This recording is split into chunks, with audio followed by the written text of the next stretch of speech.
영화 속 몽골 제국은 거칠지만 어딘가 낭만적입니다.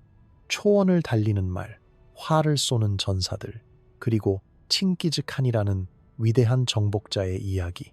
하지만 역사 기록을 한 장 한 장 넘기다 보면 그 낭만 뒤에 숨겨진 진실은 스크린이 절대 보여주지 않는 공포입니다. 1240년 키예프가 불타던 날, 한 10대 소녀가 불타는 유르트에서 끌려 나왔습니다. 그녀의 이름은 기록되지 않았고 그녀의 운명은 수만 명의 다른 여성들과 같았습니다. 그녀는 숫자가 되었고 재산이 되었고 제국의 연료가 되었습니다. 오늘 우리가 다룰 이야기는 몽골 제국이 정복한 여성들에게 무엇을 했는지, 그리고 그것이 왜 영화가 절대 보여줄 수 없는 악몽인지에 대한 것입니다. 몽골의 침략은 단순한 전쟁이 아니었습니다. 그것은 정말 그 자체였습니다. 도시들이 지도에서 지워졌고 하늘은 연기로 검게 물들었으며 비명소리는 초원의 바람에 삼켜졌습니다. 우리가 칭기즈칸이라고 부르는 남자, 그는 원래 태무진이라는 이름의 부족장 아들이었습니다. 할리우드는 그를 야만적이지만 용감한 영웅으로 그립니다. 하지만 역사적 진실은 다릅니다. 그는 야생의 야만인이 아니라 공포를 체계적으로 설계한 건축가였습니다. 그의 제국은 영토를 넓히는 것이 아니라 인간성 자체를 재구성하는 것에서 시작되었습니다. 태무진이 칭기즈칸으로 등극하기 전 그는 이미 공포가 무기라는 것을 알고 있었습니다. 1202년 타타르족을 상대로 한 학살은 그의 철학을 보여주는 완벽한 사례입니다. 전투가 끝난 후 몽골군은 살아남은 타타르 남성들을 한 줄로 세웠습니다. 그리고 수레의 차축 높이를 기준으로 삼아 그 높이보다 큰 남자들은 모두 처형했습니다. 왜 그랬을까요? 어른 남자들은 복수심을 품을 수 있지만 어린 소년들은 몽골 전사로 키울 수 있었기 때문입니다. 여성과 아이들은 노예가 되었습니다. 이것은 감정적인 복수가 아니었습니다. 이것은 수학적으로 계산된 잔혹함이었습니다. 태무진은 인구를 자원으로 보았고 그 자원을 가장 효율적으로 활용하는 방법을 알고 있었습니다. 몽골 제국의 철학은 간단했습니다. 공포는 정책이다. 공포는 감정적 반응이 아니라 행정적 도구였습니다. 도시를 점령하면 주민들을 즉시 분류했습니다. 이것은 약탈이 아니라 수학이었습니다. 사람들은 농작물처럼 분류되고 등급이 매겨지고 처리되었습니다. 몽골군이 지나간 후에는 약탈자들이 아니라 인간 처리자들이 뒤따랐습니다. 그들은 체계적으로 움직였습니다. 노인과 병약자는 즉시 처형되었습니다. 그들은 쓸모가 없었기 때문입니다. 소년들은 분리되어 평가되었습니다. 전사로 만들 수 있는 아이들은 살려두고 나머지는 학살되었습니다. 여성들은 나이, 외모, 기술, 그리고 출산 능력에 따라 분류되었습니다. 이것이 바로 제국 건설의 첫 번째 단계였습니다. 영토가 아니라 인간성 자체를 재구성하는 것. 몽골인들은 단순히 땅을 정복한 것이 아니라 사람들을 시스템 안으로 통합했습니다. 그리고 그 시스템의 핵심에는 여성들이 있었습니다. 여성들은 단순히 욕망이나 복수의 대상이 아니었습니다. 그들은 전략적 자원이었습니다. 통화이자 노동력이며 번식 도구였습니다. 몽골 제국은 여성을 소유하고 거래하고 분배하는 시스템을 만들었습니다. 이것은 무질서한 전쟁터의 혼란이 아니었습니다. 이것은 산업화된 노예제였습니다. 이제 우리는 그 시스템이 어떻게 작동했는지 더 깊이 들어가 봐야 합니다. 몽골군이 도시를 정복하면 그것은 전쟁의 끝이 아니라 수학의 시작이었습니다. 도시는 들판으로 변했고 사람들은 농작물처럼 분류되었습니다. 이 과정은 군사적 정밀함으로 진행되었습니다. 몽골군 뒤에는 전문적인 인간 처리자들이 따라왔습니다. 그들은 약탈자가 아니라 물류 전문가였습니다. 정복 후 표준 프로토콜이 있었습니다. 첫째, 노인과 병약자는 즉시 처형되었습니다. 그들은 행진할 수 없고 일할 수 없으며 가치가 없었기 때문입니다. 둘째, 소년들은 분리되어 평가되었습니다. 강하고 젊은 소년들은 몽골 전사로 훈련시킬 수 있었습니다. 나머지는 학살되었습니다. 성인 남성들은 거의 모든 경우에 죽임을 당했습니다. 그들은 반란의 씨앗이었기 때문입니다. 셋째, 여성들은 가장 세밀하게 분류되었습니다. 나이, 외모, 기술, 그리고 임신 가능성에 따라 등급이 매겨졌습니다. 임신한 여성들은 처형되었습니다. 왜냐하면 그들은 비효율적이었기 때문입니다. 아직 태어나지 않은 아기는 부담이었고 임신한 여성은 긴 행군을 견딜 수 없었습니다. 이것은 단순한 잔인함이 아니었습니다. 이것은 물리적 계산이었습니다. 몽골 제국은 감정이 아니라 효율성으로 운영되었습니다. 노예 행렬은 물류의 걸작이 되었습니다. 수천 명의 사람들이 아시아를 가로질러 행진했고 손실은 최소한으로 줄여졌습니다. 약하거나 병든 사람들은 길가에서 버려졌거나 죽임을 당했습니다. 살아남은 사람들만이 가치가 있었습니다. 무역로를 따라 처리센터가 세워졌습니다. 이것들은 근대의 수용소와 유사했습니다. 포로들은 그곳에서 낙인이 찍히고 목록에 등록되고 기능에 따라 분배되었습니다. 노동, 가사 서비스 또는 성적 사용, 몽골인들은 기록을 보관했습니다. 이것은 초기 형태의 인간 데이터베이스 관리였습니다. 누가 어디에서 왔는지, 누가 어떤 기술을 가지고 있는지, 누가 누구에게 할당되었는지 모든 것이 기록되었습니다. 성적 노예제는 공식화되었습니다. 이것은 혼란이 아니라 잔혹함의 스프레드 시티였습니다. 제국의 인간 파이프라인은 대륙을 가로질렀습니다. 폴란드에서 온 여성들은 중국으로, 중국에서 온 여성들은 페르시아로, 페르시아에서 온 여성들은 러시아로 재분배되었습니다. 그들은 재산이었고 그들의 이동은 추적되었습니다. 이것은 산업화된 노예제의 개념이었습니다. 근대의 관료적 대량 학살보다 수색이 앞선 것이었습니다. 몽골인들은 전체주의적 효율성의 논리를 예견했습니다. 나치의 수용소, 소련의 굴라그, 중국의 재교육 캠프, 이 모든 것들은 몽골 제국의 시스템에서 메아리를 찾을 수 있습니다. 사람들을 분류하고 등급을 매기고 기능에 따라 분배하는 것, 쓸모없는 사람들을 제거하고 유용한 사람들을 착취하는 것, 몽골인들은 이것을 13세기에 완성했습니다. 하지만 이 시스템의 가장 어두운 부분은 아직 이야기하지 않았습니다. 그것은 바로 성적 노예제와 유전적 제국주의의 시스템이었습니다. 칭기즈칸의 궁정은 정복당한 혈통들의 괴물 같은 동물원이었습니다. 모든 문화권에서 온 공주들이 토큰으로 전락했습니다. 그의 주요 아내들은 정치적 동맹을 봉인했습니다. 그의 첩들은 개인적 지배를 상징했습니다. 각각의 포로 여성은 전리품이자 도구였습니다. 살은 정치적 자본으로 전환되었습니다. 몽골 장군들은 계급에 비례하여 여성들을 보상받았습니다. 기록은 꼼꼼하게 보관되었습니다. 고위 장군은 10명의 여성을, 중위 장군은 5명을, 하위 장교는 2~3명을 받았습니다. 강간은 국가 메커니즘으로 제도화되었습니다. 이것은 전장의 혼란이 아니었습니다. 이것은 정책이었습니다. 여성들은 양도 가능한 재산이 되었습니다. 그들은 거래되고 도박의 판돈이 되고 가축처럼 세금으로 징수되었습니다. 많은 여성들이 재분배 과정에서 죽었습니다.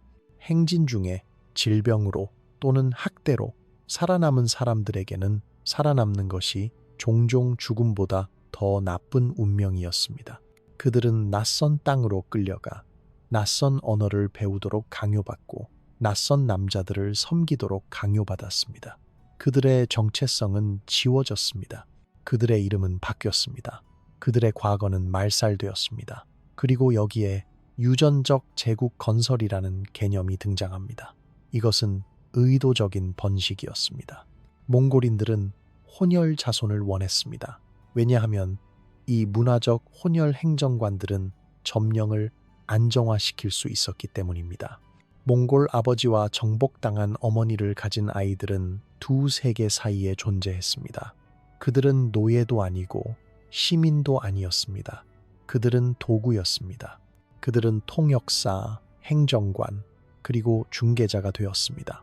그들은 제국을 지역 인구와 연결하는 다리였습니다. 오늘날 200명의 남성 중 1명이 칭기즈칸의 Y-DNA를 가지고 있습니다. 이것은 생물학이 역사적 증거가 되는 경우입니다. 이것은 대규모 착취의 유전적 흔적입니다. 1600만 명의 남성들이 칭기즈칸의 직계 남성 혈통을 공유합니다. 이것이 어떻게 가능했을까요? 그것은 그와 그의 아들들, 손자들이 수백, 수천 명의 여성들을 강간했기 때문입니다. 그리고 그 여성들은 아이들을 낳았고 그 아이들은 제국의 일부가 되었습니다. 노예 여성들은 특정 임무를 위해 처리되고 훈련되었습니다. 첩, 통역사, 하녀, 그들은 몽골어를 배우도록 강요받았습니다. 그들은 몽골 관습을 채택하도록 강요받았습니다. 그들은 정체성을 포기하도록 강요받았습니다. 제국은 재생산을 무기화했습니다. 혼혈 세대를 만들어 점령을 안정화시키는 것. 이것은 전쟁 행위로서의 생물학이었습니다. 이것은 국가 정책으로서의 인구학적 조작의 시작이었습니다. 그리고 이것은 단지 신체적 지배에 관한 것이 아니었습니다. 몽골인들의 심리적 지배의 숙달은 그들의 군사적 천재성에 필적했습니다. 포로 여성들은 학살을 목격하도록 강요받았습니다. 이것은 의도적인 전술이었습니다. 그들의 정신적 저항을 파괴하기 위한 것이었습니다. 아버지가, 형제가, 아들이 그들 눈앞에서 죽임을 당하는 것을 보는 것. 이것은 무엇을 합니까? 그것은 희망을 죽입니다. 그것은 의지를 부숩니다. 그것은 사람을 껍데기로 만듭니다. 언어 금지와 계명은 정체성을 지웠습니다. 포로들은 제국의 장부에 있는 이름 없는 단위가 되었습니다. 여성들은 새로운 노예를 처리하는 것을 돕도록 훈련받았습니다. 희생자들은 협력자로 변했습니다. 이것은 또 다른 심리적 무기였습니다. 당신을 억압하는 시스템의 일부로 만드는 것, 당신의 고통의 공모자로 만드는 것, 이것은 저항을 무너뜨립니다.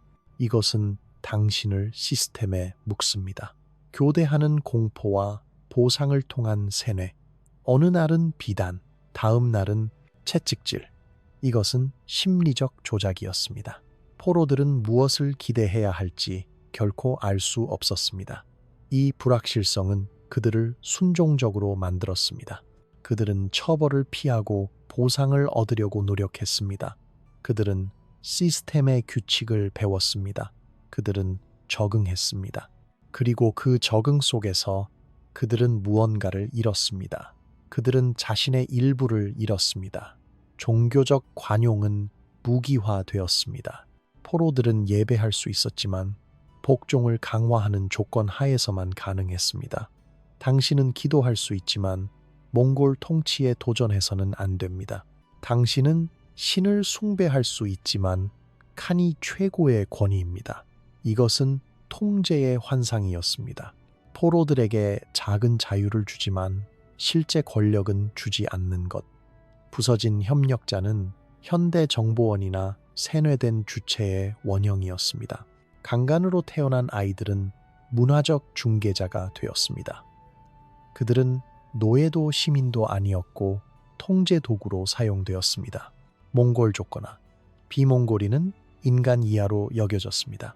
자비는 약함과 동일시되었습니다. 이것은 시스템 전체에 퍼진 이데올로기였습니다. 법적 틀은 여성을 가축으로 성문화했습니다. 이것은 혼란을 통한 것이 아니라 법을 통한 완전한 비인간화였습니다. 제국의 성공은 트라우마를 인프라로 바꾸는 것에 의존했습니다.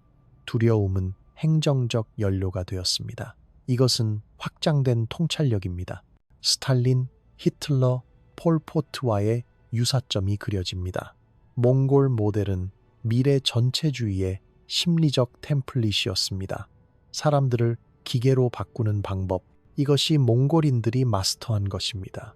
그들은 단지 몸을 정복한 것이 아니라 마음을 정복했습니다.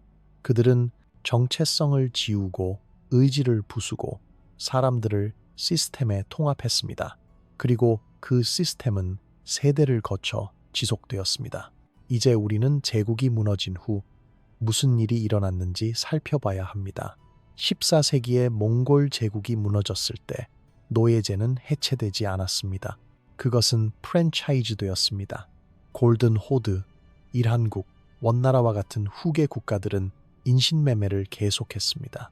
몽골 노예 무역로는 유라시아를 연결하는 비참함의 실크로드로 진화했습니다.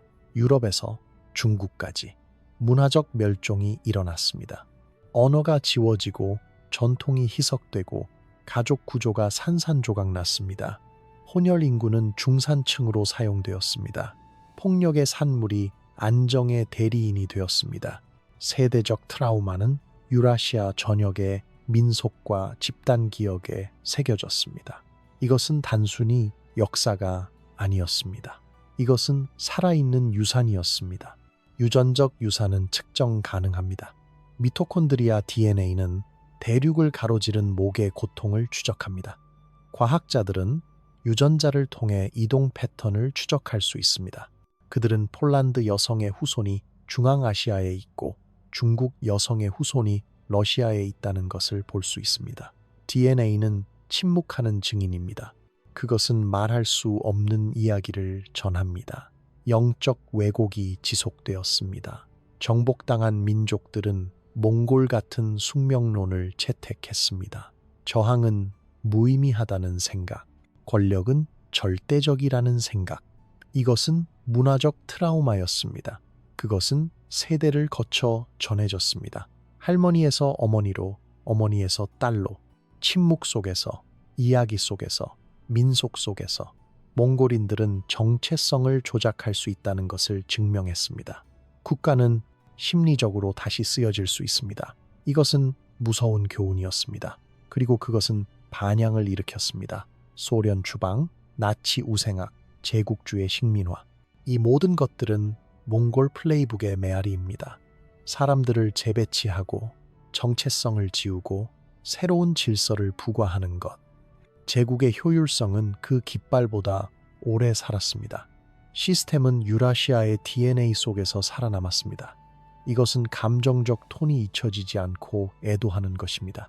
희생자들의 침묵은 여전히 혈통에 암호화되어 있습니다. 우리는 그들의 이름을 모릅니다. 우리는 그들의 얼굴을 모릅니다. 하지만 우리는 그들의 유산을 압니다. 그것은 우리 안에 있습니다. 이제 우리는 현대적 눈으로 이 잔악 행위를 해석해야 합니다. 몽골인들의 성공은 도덕적 질문을 강요합니다. 위대함과 잔악 행위를 분리할 수 있습니까? 역사가들은 군사적 천재성을 미화하지만 산업화된 성적 노예제를 무시합니다. 카라코룸의 기록은 상세한 노예 장부를 드러냅니다. 인간성은 재고로 축소되었습니다. 그들의 관료제는 현대 기업과 맞먹었습니다. 효율성은 완성된 악이었습니다. 그들은 단지 몸을 부수는 것이 아니라 문명을 부수고 미래 통치를 재배치했습니다. 성적 노예제는 후계 제국들에 걸쳐 정상화된 통화가 되었습니다. 오스만 제국, 타타르인들. 제국은 인간의 삶에서 글로벌 시장을 만들었습니다. 최초의 대륙 횡단, 인신매매 네트워크였습니다. 바이킹과 로마인과의 비교. 둘 다 잔인했지만 몽골인들처럼 체계적이거나 생물학적으로 계산되지는 않았습니다. 그들의 공포, 동화, 유전적 지배 기술은 그 이후 모든 세기에 다시 나타납니다. 이야기는 그들의 몰락이 아니라 그들의 성공으로 끝납니다. 그들의 DNA, 그들의 시스템, 그들의 심리학은 오늘날에도 여전히 살아있습니다. 화자의 반성입니다. 몽골 잔혹함을 이해하는 것은 단지 역사가 아닙니다. 그것은 조작된 악에 대한 인간의 잠재력에 대한 경고입니다. 부서진 여성들 위에 세워진 권력은 수세기 동안 지속될 수 있습니다. 하지만 그 대가는 인간의 영혼입니다. 우리가 기록에서 배우는 것은 무엇입니까? 카라코룸의 문서는 여전히 존재합니다. 그들은 이름과 출신지와 가격을 나열합니다. 그들은 인간을 재고 품목처럼 취급합니다. 키르기스 출신 소녀 15세 요리기술 장군 바투에게 할당, 페르시아 출신 여성 25세 문맹 장교 숙소에 할당. 이것은 추상적이지 않습니다. 이것은 문서화된 현실입니다. 우리는 이것을 어떻게 처리합니까? 몽골 제국의 유산은 복잡합니다. 그들은 무역로를 연결하고 아이디어를 교환하고 문화를 혼합했습니다. 하지만 그들은 또한 수백만을 노예로 만들고 문화를 지우고 시스템적 강간을 통해 인구를 재구성했습니다. 우리는 하나를 다른 하나와 분리할 수 있습니까? 아마 아닐 것입니다. 그들은 얽혀 있습니다. 실크로드는 성취의 토대였습니다. 제국의 위대함은 깨진 몸들 위에 세워졌습니다. 이것은 불편한 진실입니다. 그리고 그것은 우리가 직면해야 하는 진실입니다. 몽골인들이 만든 것은 단순히 제국이 아니었습니다. 그들은 템플릿을 만들었습니다. 인간을 자원으로 보는 방법에 대한 템플릿, 공포를 도구로 사용하는 방법에 대한 템플릿, 정체성을 지우고 인구를 재구성하는 방법에 대한 템플릿.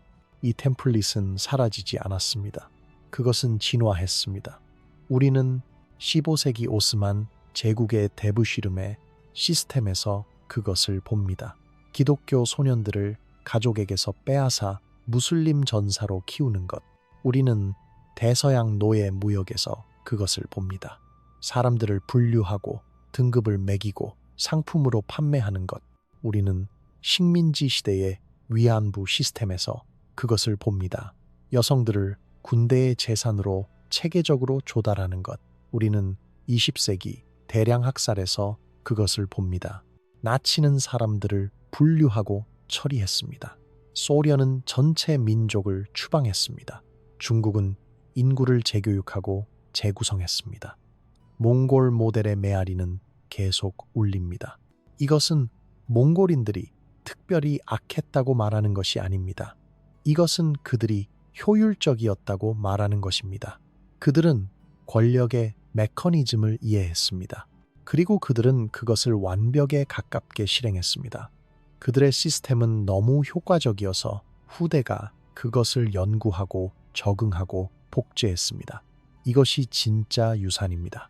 단순히 정복당한 영토가 아니라 완성된 지배의 방법론입니다. 우리가 오늘날 이것을 이야기할 때 일부 사람들은 불편해합니다. 왜 과거를 파헤치나요? 왜 오래된 상처를 건드리나요? 하지만 이것들은 오래된 상처가 아닙니다. 이것들은 치유되지 않은 상처입니다. 유전자 연구는 그것을 보여줍니다. 문화적 트라우마 연구는 그것을 보여줍니다. 수세기가 지난 지역의 사람들은 여전히 그들이 설명할 수 없는 집단적 두려움을 가지고 있습니다. 특정 이름에 대한 무의식적 반응, 특정 이야기에 대한 문화적 침묵. 러시아 초원 지역의 할머니들은 여전히 타타르가 온다는 이야기로 아이들을 조용하게 합니다. 중앙아시아의 마을에는 여전히 몽골 침략에 관한 노래가 있습니다.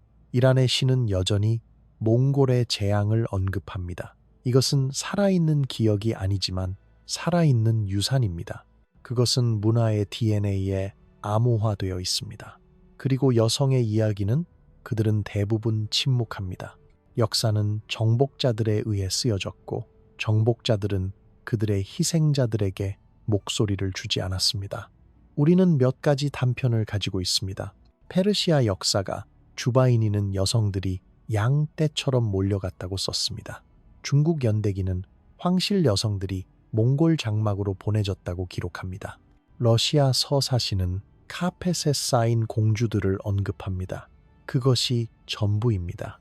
완고거법과 암시, 실제 여성들의 실제 목소리는 거의 없습니다. 그들은 기록할 기회가 없었습니다. 그들은 쓸 수 없었거나 그들의 글은 보존되지 않았거나 그들은 너무 트라우마에 시달렸을 수 없었습니다. 우리가 가진 것은 침묵입니다. 그리고 때때로 침묵이 가장 큰 소리로 말합니다. 한 가지 기록된 이야기가 있습니다. 호라즘의 공주, 투르칸 카툰. 그녀는 몽골인들에게 포로로 잡혀 친기즈칸의 아들 중 한 명에게 주어졌습니다. 연대기는 그녀가 저항했다고 말합니다. 그녀가 어떻게 저항했는지는 명시하지 않습니다. 그것은 그녀가 결국 순종적이 되었다고 말합니다. 그 사이에 무슨 일이 일어났을까요? 우리는 상상만 할 수 있습니다. 그리고 그 상상은 끔찍합니다. 또 다른 단편, 키예프 공주. 이름은 기록되지 않았습니다. 연대기는 그녀가 바투칸의 장막으로 끌려갔다고 말합니다. 그녀는 다시는 보이지 않았습니다. 그녀에게 무슨 일이 일어났을까요? 그녀는 살아남았을까요? 그녀는 아이를 낳았을까요? 그 아이들은 어떻게 되었을까요? 우리는 모릅니다. 역사는 그녀를 삼켰습니다. 이것들은 예외가 아닙니다. 이것들은 규칙입니다. 수만 명의 이름 없는 여성들을 대표하는 것입니다. 한 연구자는 몽골 정복 기간 동안 노예가 된 여성의 수를 100만 명 이상으로 추정합니다. 100만 명. 그 숫자가 의미하는 바를 상상해 보십시오. 100만 명의 개별 인간, 각자 자신의 이름, 자신의 가족, 자신의 꿈을 가진 모두 지워졌습니다. 모두 숫자로 축소되었습니다. 그리고 그들의 후손들은 많은 사람들이 오늘날에도 살아 있습니다. 유전자 연구는 유라시아 전역에 걸쳐 혼혈 패턴을 보여줍니다. 몽골 Y-DNA는 슬라브 인구에서 발견됩니다. 페르시아 미토콘드리아 DNA는 몽골 인구에서 발견됩니다. 중국 유전자 마커는 카자흐스탄에서 발견됩니다. 각각의 유전자 혼합은 이야기를 전합니다. 강제의 이야기, 생존의 이야기, 적응의 이야기. 어떤 사람들은 이것을 긍정적으로 돌리려고 합니다. 보세요. 몽골인들은 문화를 혼합했습니다. 그들은 다양성을 만들었습니다. 하지만 그것은 문맥을 무시하는 것입니다. 네, 문화는 혼합되었습니다. 하지만 어떻게? 동의를 통해서가 아닙니다. 폭력을 통해서입니다. 오늘날의 유전적 다양성은 과거의 체계적 강간의 산물입니다. 이것은 축하할 일이 아닙니다. 이것은 애도할 일입니다. 우리는 또한 경제적 영향을 고려해야 합니다. 몽골 노예 무역은 거대했습니다. 그것은 지역 경제를 왜곡했습니다. 이탈리아 상인들은 흑해 항구에서 노예를 샀습니다. 이집트 맘루크는 초원 출신의 노예 전사들이었습니다. 오스만 하렘은 몽골이 세운 무역로에서 여성들로 채워졌습니다. 전체 경제 시스템이 인간 거래를 중심으로 구축되었습니다. 이 무역은 수세기 동안 지속되었습니다. 몽골 제국이 무너진 후에도 그들이 세운 경로는 남아 있었습니다. 크림 칸국은 16세기까지 슬라브 노예를 오스만 제국에 공급했습니다.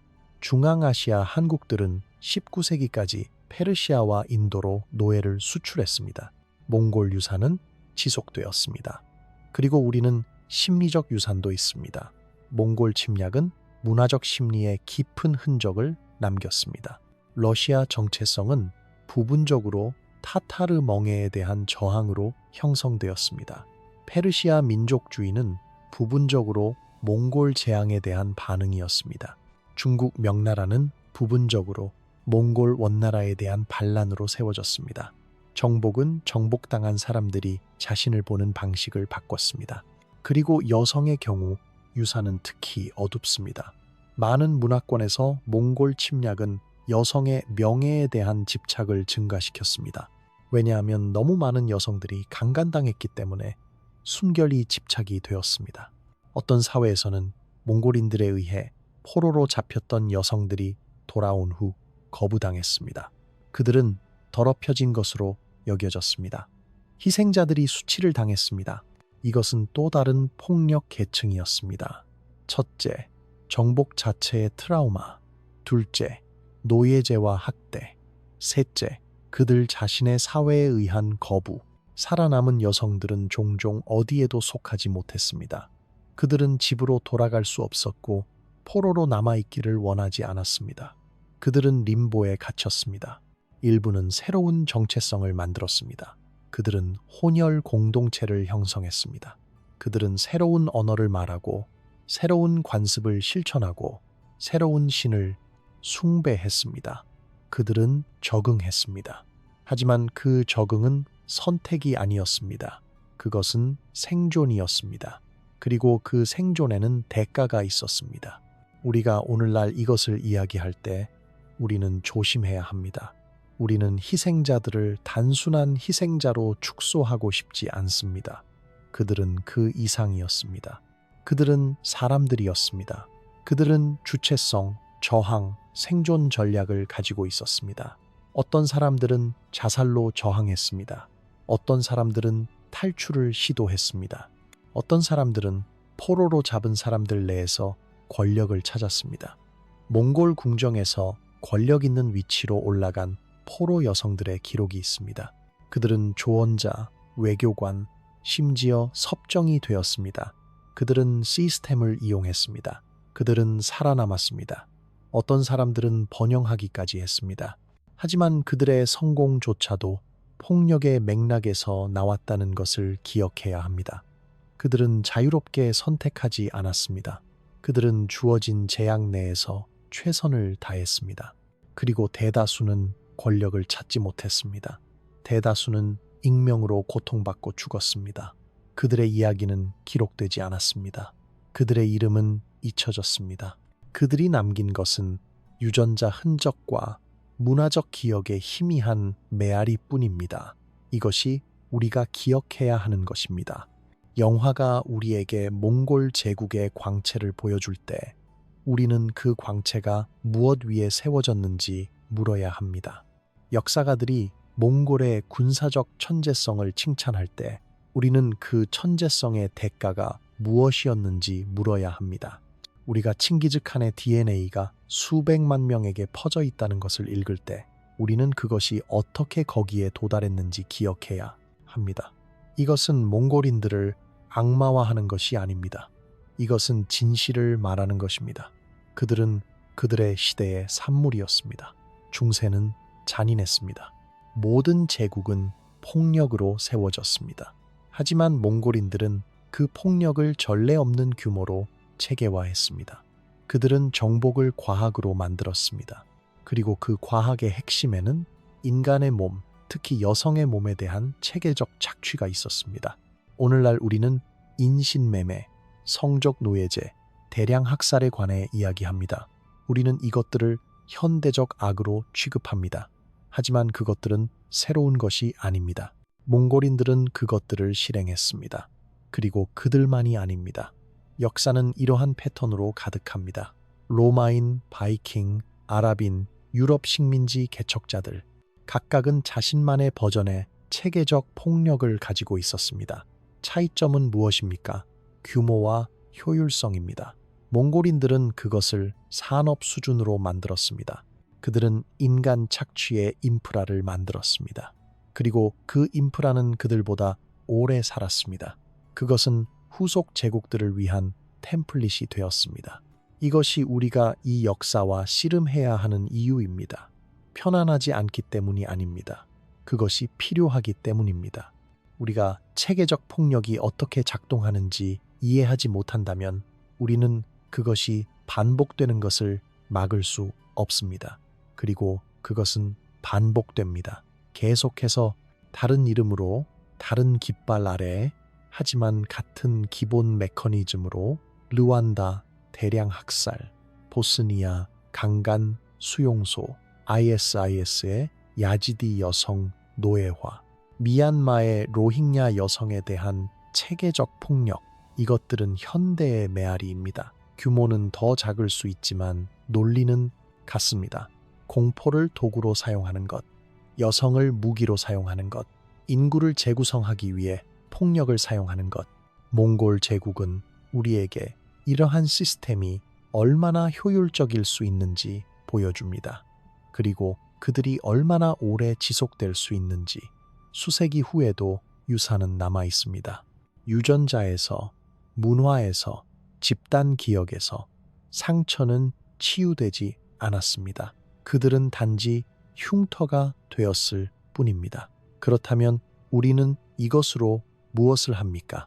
우리는 어떻게 이 지식을 가지고 살아갑니까? 첫째, 우리는 기억합니다. 우리는 희생자들에게 목소리를 줍니다. 그들이 이름이 없더라도, 그들의 이야기가 기록되지 않았더라도 우리는 그들이 존재했다는 것을 인정합니다. 우리는 그들이 중요했다는 것을 인정합니다. 둘째, 우리는 배웁니다. 우리는 체계적 폭력의 메커니즘을 연구합니다. 공포가 어떻게 사용되는지, 정체성이 어떻게 지워지는지, 사람들이 어떻게 비인간화되는지, 우리는 경고 신호를 배웁니다. 그래서 우리가 그것들을 다시 볼 때 인식할 수 있습니다. 셋째, 우리는 저항합니다. 우리는 체계적 폭력을 정상화하는 이야기에 저항합니다. 우리는 정복을 미화하는 역사에 저항합니다. 우리는 희생자들을 지우는 서사에 저항합니다. 우리는 진실을 말합니다. 불편하더라도. 그리고 마지막으로 우리는 공감합니다. 우리는 고통을 느끼려고 노력합니다. 수세기가 지났더라도, 희생자들이 우리와 직접적으로 관련이 없더라도 우리는 그들의 인간성을 인정합니다. 우리는 그들의 고통을 인정합니다. 우리는 그들을 기억합니다. 몽골 제국은 역사에서 가장 큰 제국 중 하나였습니다. 그것은 무역로를 연결하고 기술을 전파하고 문화를 혼합했습니다. 그러나 그것은 또한 수백만을 노예로 만들고 문화를 지우고 체계적 폭력을 통해 인구를 재구성했습니다. 우리는 양쪽을 모두 기억해야 합니다. 하지만 우리는 또한 비용을 기억해야 합니다. 인간적 비용, 특히 제국의 바퀴에 깔린 여성들에게 지불된 비용. 그들의 이름은 기록되지 않았습니다. 그들의 이야기는 말해지지 않았습니다. 하지만 그들의 유산은 남아 있습니다. 우리의 유전자에, 우리의 문화에, 우리의 역사에 우리는 그들을 빚지고 있습니다. 기억의 빚, 진실의 빚, 정의의 빚, 그리고 아마도 그들을 기억함으로써, 그들의 이야기를 말함으로써 우리는 그 빚의 일부를 갚을 수 있습니다. 우리는 그들에게 그들이 거부당한 목소리를 줄 수 있습니다. 우리는 그들에게 그들이 지워진 존재를 줄 수 있습니다. 우리는 그들이 중요하다는 것을 증명할 수 있습니다. 그들이 중요했다는 것을. 이것이 바로 역사가 중요한 이유입니다. 과거를 알기 위해서만이 아닙니다. 현재를 이해하기 위해서입니다. 미래를 형성하기 위해서입니다. 우리가 어둠을 직시할 때만 빛을 찾을 수 있습니다. 우리가 폭력을 인정할 때만 평화를 만들 수 있습니다. 우리가 희생자들을 기억할 때만 더 많은 희생자를 막을 수 있습니다. 몽골 제국은 무너졌습니다. 하지만 그것의 교훈은 남아 있습니다. 체계적 폭력에 관한 교훈, 인간 착취에 관한 교훈, 그리고 그 폭력이 남긴 지속적인 유산에 관한 교훈. 우리는 이러한 교훈을 무시할 여유가 없습니다. 우리는 그것들을 잊을 여유가 없습니다. 그래서 우리는 기억합니다. 우리는 이야기를 전합니다. 우리는 진실을 말합니다. 영화가 보여주지 않는 진실, 역사책이 종종 생략하는 진실, 불편하고 고통스럽고 필수적인 진실. 몽골인들이 포로 여성들에게 한 일은 영화가 보여주는 것보다 더 나빴습니다. 그것은 체계적이고 산업화되고 제도화되었습니다. 그것은 정책이었습니다. 그것은 전략이었습니다. 그것은 제국의 기초였습니다. 그리고 그 기초는 깨진 몸과 지워진 정체성과 세대적 트라우마로 만들어졌습니다. 우리는 이것을 기억해야 합니다. 역사를 위해서가 아닙니다. 미래를 위해서입니다. 우리가 역사의 가장 어두운 진실과 대면할 때만 우리는 그것의 반복을 막을 희망을 가질 수 있습니다. 오늘 이야기가 마음에 들었다면 좋아요를 눌러주시고 구독해주세요. 과거의 더 많은 이야기를 위해서입니다. 이 채널을 지원하고 새로운 영상에 조기 액세스하고 싶다면 채널 멤버십 프로그램에 가입해주세요. 그리고 댓글에 여러분의 생각을 공유해주세요. 역사는 대화이고 여러분의 목소리가 중요합니다. 다음 영상에서 만나요. 그때까지 기억하세요. 우리가 과거를 잊으면 그것을 반복할 운명입니다.